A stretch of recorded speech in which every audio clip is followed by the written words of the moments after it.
It's a confusing time to be a woman right now. On one end, we're told to dream big, to be disciplined, and build our lives. And on the other, we're told to rest and slow down and to stop chasing so much. But if I'm being honest, I don't really want to have to choose. Because I think that's where so many of us get stuck. We're trying to fit into one box, but to me, what makes a full life is learning how to hold both. And some people will call that perfectionism, but I don't think women want to be perfect. I think we just know we hold the capacity to be more. And that's why we struggled with this in the first place. So this week, I'm gonna take you along to my life to show you what it really looks like to live in the in between and sustainably do it all. To build a mindset, systems, and routines where softness and striving can finally coexist. Of course, without the burnout and without losing yourself along the way. So, before you can do it all, you need to protect what allows you to be all. And that capacity comes from protecting the parts of you that makes the doing possible. And that starts with setting self-boundaries. Establishing your non-negotiables that protects your energy, emotions, and mental space. I wish I could tell you that having a morning or evening routine completely takes care of this, but protecting these core areas doesn't start or end with these routines alone. However, it's a really good place to start practicing them because routines often act as anchors, something that you can return to when life pulls you in many directions. Because let's face it, we all have different responsibilities and limits, but no matter who you are, protecting your energy always begins with self awareness. Knowing what fuels you and what grounds you back to yourself, and then letting that shape your routine without becoming a prisoner to those routines. So for me, that looks like having my morning routine set. And then the flexibility comes in how long I choose to do it for. Some days I have more time, and other days I may be swamped and I just need to get my day started early. Some days I may not feel 100%, and so I do the minimum version of the baseline routine. But since every action is intentional, the result that I get from it is not dependent on the length of time. This is how I stay consistent in giving myself that safe space and setting myself up for whatever the day brings. Okay, so I just dropped off my daughter to school and I'm about to start my first work block for the day. But before I do, I have to be honest, my workspace is a little bit chaotic right now between just, editing the first four videos for this live series and life. It's been insanely chaotic. So like literally my binder and my laptop is yeah. I can't even cope. And so I was thinking before I move forward and create anything new for the live series, I think I should just do a quick reset of my workspace to set myself up for the next phase of the series. And that leads perfectly into something that we often get stuck in. How do we manage work in a way that doesn't bleed into every other part of our life? This year, I'm really trying to take YouTube more seriously, and because of that, I have been treating it like a job. Being a content creator is one of those roles where the to do list literally never ends. And I knew that before I started, but I didn't realize just how much that truth would test me, especially as a recovering perfectionist and high achiever. I genuinely have a long term vision for what I want this channel to become, but there's a lot of things that needs to be done to get there. And so I've had to learn how to take small steps that truly count. And that's not easy, especially when you want to move mountains. But it takes courage and discipline to pick just three things from a never ending list and focus on what will make the biggest impact. And as I was trying to build this skill, I realized even if it's just three things a day, oftentimes those three things usually come with a bunch of mini tasks. So it's never really just three things, it's three things that matter most, the ones that will actually move the needle. So, the key to doing everything is redefining what everything means. It's not about doing it all, but it's about making sure that the things you do actually count. And that's how I've been trying to find balance as a new content creator while still leaving something of me by the end of the day so that I can pour myself into other parts of my life too. Okay, so I think my first 2 hour work block is done for now. I am going to take a little break, but this is the progress that I have made. It looks like it's a lot, but honestly, it's not because I still have so much things to go through. I have SD cards, USB, my phone, iCloud, which is honestly even stuck right now with downloading stuff. And I still have my binder that I want to go through and organize it a little bit at least. I think this is going to take a few days, to be honest with you. But I do want to take a little break right now, so I'm gonna make some matcha and tell you more about what I'm learning. So, one of the key habits of a person who does it all is learning to structure your time so that you have built in space for catch up systems. So, what I mean by this is to make time to maintain and not just be in a constant state of moving forward. This way, I've learned to give myself that time to breathe and not just build. And honestly, this doesn't just apply to work, it applies to many other areas of life. Because if I had done this earlier, then I wouldn't need so many days just to reset because I'd already have a rhythm baked into my week to keep things from piling up in the first place. It's what is going on? Oh my goodness. It's so aggressive. Cheers. So, yeah, back to what I was saying about being a content creator and how the work never ends. So, even though I've learned to prioritize and focus on three main things a week, it's inevitable that I won't finish everything. And trust me, I have tried. I think out of the 6 weeks that I was tracking, I only got maybe one or two 100% complete. And then the rest usually hovered around 80 to 85%. And honestly, before that used to stress me out. But then I read the 12-week year plan and it kind of reframed things for me because in the book it said that you need only about 85% to be effective in actually still achieving your goals. But doing it all does not always mean lowering your expectations. Because to me, if you start aiming for only 85%, then you'll usually get 85% of that 85%. And that's how my catch up system was born. If I know I'll only complete about 85% of what I had planned, then I make sure to schedule a day each week to finish the few things that would mentally follow me into the weekend if I didn't finish them. Because if you're already prioritizing, those top three goals deserve to be thoroughly executed. Not perfectly, but fully enough that your week still feels complete. Then, any smaller, lingering tasks, they can roll into the next week without feeling guilt because the important work are done. So, meal times are one of my non negotiables.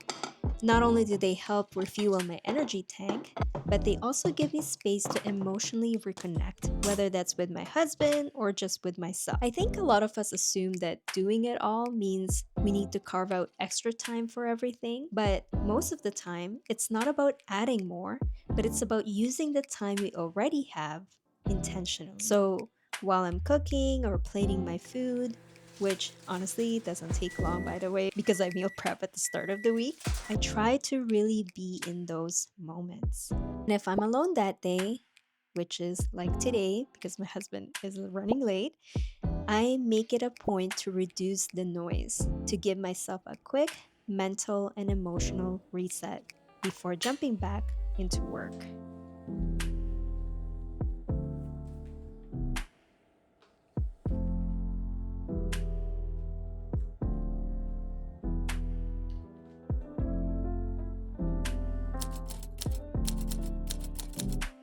Okay, so that's how I make time for my non negotiables and how I and how I set personal boundaries, especially around work. So that way it doesn't bleed into the other parts of my life. I'm going to be working till 4 p.m. today, but I think that's enough multitasking for the day because filming while working is actually so time consuming and it takes me a lot longer to finish the tasks that I need to do. And then it's going to be family block later and then personal time. So I'm done multitasking for the day. But honestly, I have so much more up my sleeve when it comes to time management and how to try to manage to do it all. But I think I'll catch you guys tomorrow for more tips. Good morning, guys. One of the goals that I had for this life experiment series is to fully heal my acne.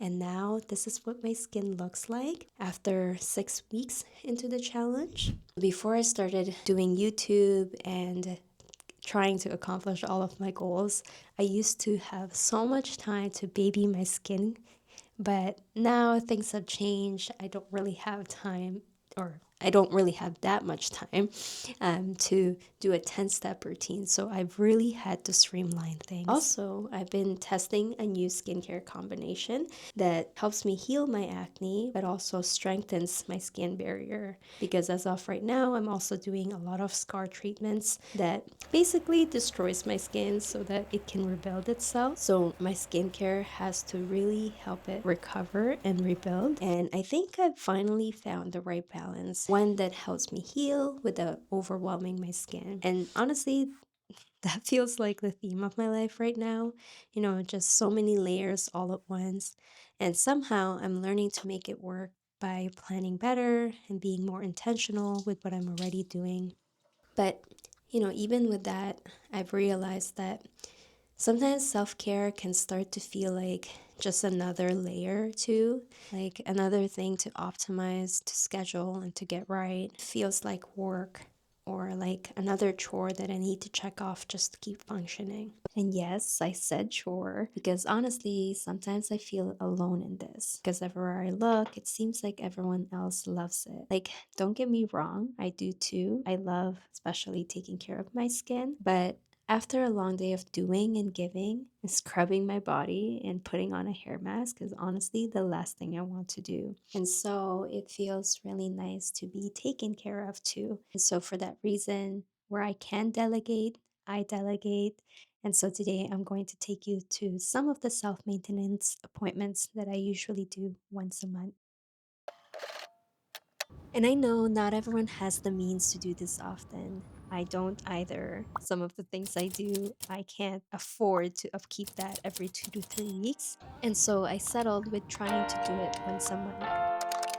Usually, I'll finish work an hour or two early and then cram all of my appointments into one afternoon/early evening. And the trick in doing this is to literally pre book everything ahead of time. That way, all the appointments line up on the same day, and when there is a gap, I'll usually bring my laptop and catch up on light admin work in a coffee shop or something like that.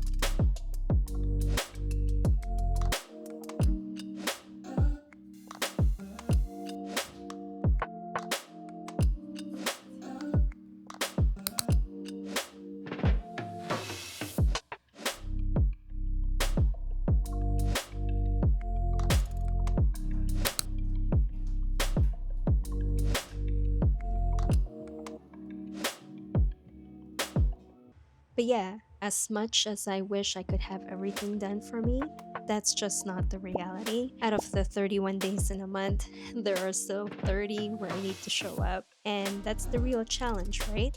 How do you choose self maintenance after a full day of work instead of just collapsing on the couch with Netflix? Or in my case, for this day, collapsing because that was a lot of crazy appointments in one day. So a day or two later, I'll show you my evening routine, which I had planned to show you that day, but didn't happen. So, if you're like me and you struggle to follow through on self maintenance, here's a small trick that literally changed everything for me. So, I moved all of my shower essentials and all of my aftercare products outside the bathroom into one designated spot. And then I have to physically bring that to the bathroom before I can do what I needed to do, which in this case is to simply just shower. And that small change became a visual reminder to do the things that I'd otherwise skip. And because the routine is already pre decided, I don't have to think. I just literally follow the steps. But honestly, it's been a game changer for me. After 6 weeks of consistency, it's finally starting to feel like a habit. And now I actually enjoy the results. I'm not in love with the process of body self maintenance yet, but I do love who I'm becoming because of this habit. And then, to lock the habit in, I usually like to reward myself with something I love. For me, that's reading. Lately, I have been gravitating towards personal growth books more, and I'm okay with that because anything that helps me grow feels like a form of self care too. And then I close my day with a true form of active rest. Sometimes it's breath work, sometimes it's body scan, sometimes it's somatic exercises or stretching and slowing my breath. The point is, I usually try to release the stress in my body from the day. And then I do the same for my mind, often by journaling. I know this might sound like a lot, having a half day just for yourself and then having an evening, but that time spent for you matters too because that's protecting the parts of you that makes the pushing possible. And if that means delegating, that's okay. At least you're not neglecting yourself. Good morning, guys. So, today is going to look a lot different from the day before because, for one, I actually just got home from doing some community service with my daughter and some friends this morning, and then we went to go drop her off to school, which was a really nice way to start the day. But now I actually want to dedicate half of the day to really finish all the projects that I had started here on the kitchen. Since the beginning of this life experiment challenge, I've been slowly chipping away at my home goals, which was to start deep cleaning and organizing the kitchen. And I would say it's been going well, considering how full life's been these past few weeks, especially since I only get to work on the projects usually about 2 to 3 hours at a time during the week because usually the week most of the time goes to the maintaining the day-to-day aspects of just running a household. And a part of me knows that honestly, this unfinished space is what's holding me back from moving to the next stage, which is I really wanted to set up systems that makes healthy eating simple, easy, and almost automatic without obviously eating the same boring food over and over again. So I know that before I can do that, I need to clear out what's standing in the way. So today is all about deep cleaning and organizing the space once and for all. So let's get started. So, something that I've been reflecting on a lot lately is what it truly means to do it all.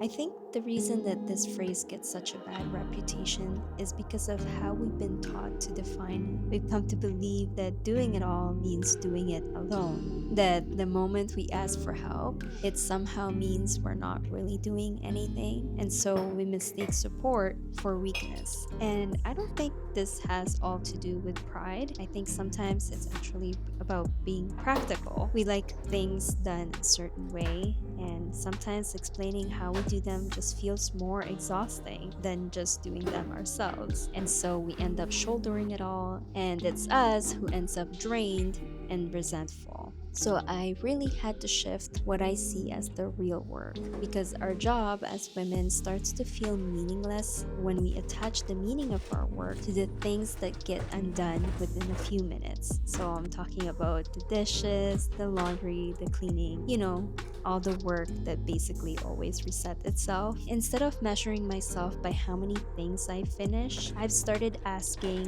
what kind of work actually lasts. And for me, delegation is a form of teaching, training others how the home runs, how we care for it, and how we care for each other through it. It's not easier work. If anything, I think it's harder. It takes patience, communication, and repetition, but it's the kind of work that compounds over time. Because once you've trained other people in your household, you're not just lightening your load, you're also multiplying the love that goes into the home. So instead of doing everything alone, I build systems and then I decide which part of those systems can be shared. We learn together, adjust together until it clicks. And to me, that is a far more meaningful version of doing it all. And it absolutely counts. So instead of giving up or getting frustrated every time I have to explain how things are done, I chose to build systems that go far beyond just managing it all. And when I stopped seeing my role as just someone who manages chaos and started seeing it as building something that truly lasts, everything began to feel a little more meaningful. That this isn't just about getting through the day, that it's about creating a home and a rhythm that keeps giving back to us long after the chores are done. Okay, so I think the big portion of organizing and cleaning in the kitchen is finally done, which I'm really happy about. But now the lighting sucks here because it's late afternoon and then the sun is usually nicer in the living room now, which sucks because I wanted to film the after, but I think I'm gonna leave it for when the lighting here is really nice. Not for YouTube necessarily, but just for me to celebrate all the work that was put into this kitchen for the last few weeks. And so I wanted to use it as my own keepsake or my own way of celebrating this. But, anyways, we are also entering the family block now.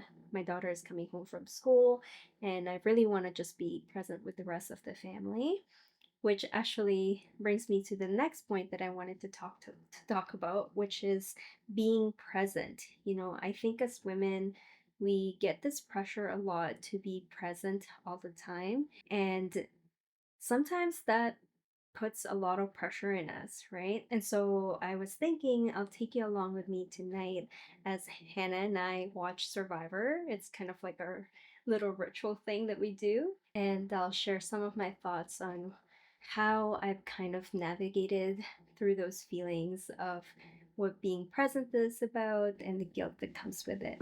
So, if you've been following this series, you know that one of my life pillars is relationship. And honestly, when I feel like I'm falling behind in this area, I feel it so deeply. So I really had to ask myself, why do I keep feeling this way? And that's when I realized that it's because I've been trying to meet this impossible expectation of showing up emotionally calm and completely present all the time. And I think that's the problem because presence is beautiful, but it's not constant. We all get tired, we get disconnected, and that's inevitable. That's just part of life. And I no longer think being present is about how much time you spend, but instead, I think it's the quality of your attention, the energy you bring into the moment. And so the real work begins at training your nervous system and your mind to return to what matters without guilt or shame for having drifted away. Because the goal isn't to stay present forever or all the time, it's to return. So now, instead of saying, I need to be present with my daughter, I tell myself, I want to return to my daughter over and over again. And something about that shift, it breaks me open, but not with guilt anymore, instead, with that willingness to show up wholeheartedly instead of perfectly. So, yeah, I think women, we are capable, we are willing, but somewhere along the way, we lose that willingness. It gets buried under exhaustion, resentment, and the meanings we've attached to what doing it all is supposed to look like. But maybe doing it all is never about doing everything, but about doing the things that matter most with a purpose. And I think as long as we understand this, I truly believe that women can truly do it all.